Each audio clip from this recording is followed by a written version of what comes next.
آج ہم آل انڈیا میڈی کونسل کرناٹک چیپٹر کے اجلاس میں ہیں. مولانا ابوالکلام آزاد صاحب کا جنم دن ہے. وہ ہندوستان کے پہلے ایجوکیشن منسٹر ہیں اور انہوں نے جو بیج ڈالی، جو امپلیمنٹیشن پروسیس کیا ایجوکیشنل فیلڈ میں، آج بھی ہم ان کے شکر گزار ہیں. علم از ویری امپارٹنٹ. قرآن کا پہلا آیت اقرا بسم اللہ الرحمن الرحیم، اقرا بسم ربک الذی خلق، read in the name of the Lord the Creator. تو پہلا ہی حکم اللہ سے رسول خدا حضرت محمد مصطفیٰ صلی اللہ علیہ وسلم کو پڑھنے کا حکم ہوا ہے. تو آج ہم مسلمان ہندوستان میں جو لٹریسی ریٹ ہے بہت کم ہے. ہم جاگنا ہے اور میری گزارش ہے جو بھی ایجوکیشنل انسٹیٹیوشنس ہیں، مائنورٹی انسٹیٹیوشنس ہیں، وہ آگے آئیں. اور ہر سال نومبر 11 تاریخ کو نیشنل ایجوکیشن ڈے حکومت کی جانب سے اعلان کردہ منایا جاتا ہے سب جگہ پر.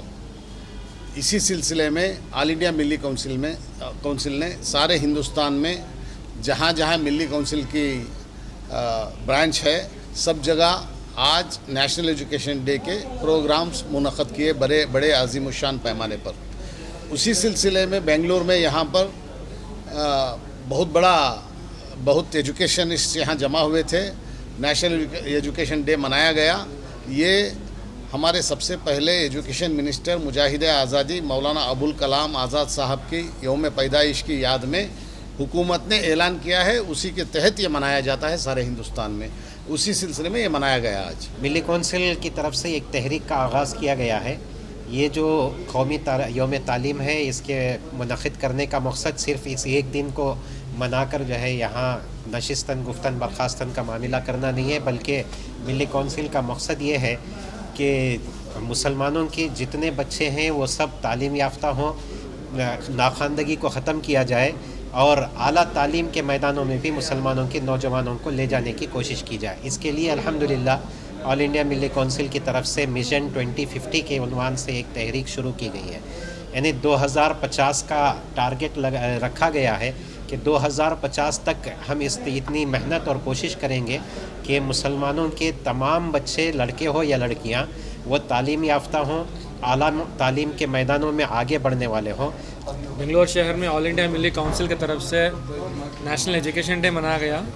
اس موقع پر جو ہے ملی کونسل نے اس بات کو بہت ہی ایمفسائز کیا ہے کہ کیوں ہم اس دن کو منایا جائے.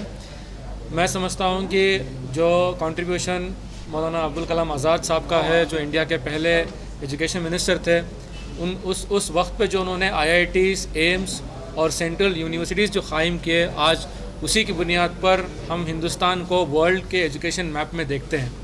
کیونکہ ساری دنیا میں اگر ہم دیکھیں کہ جو یہاں کے بچے پڑھ کے نکلتے ہیں، ہم لوگ جانتے ہیں کہ ہمارے ہندوستان کا جو لیول آف ایجوکیشن ہے، اسپیشلی ہائر ایجوکیشن، ان تمام انسٹیٹیوشنس کی بنیاد جو ہے مولانا ابوالکلام آزاد صاحب نے رکھا ہے. تو اس کو ہم بہت سراہتے ہیں. ہم سارے ہندوستانیوں کو اس بات سے فخر ہونا چاہیے کہ اس طرح کے ایک فریڈم فائٹر اور ایک جو ڈریم انہوں نے انڈیا کے ایجوکیشن کے لیے دیکھا تھا، اس ڈریم کو ہم سب لوگ آگے لے کے چلیں گے.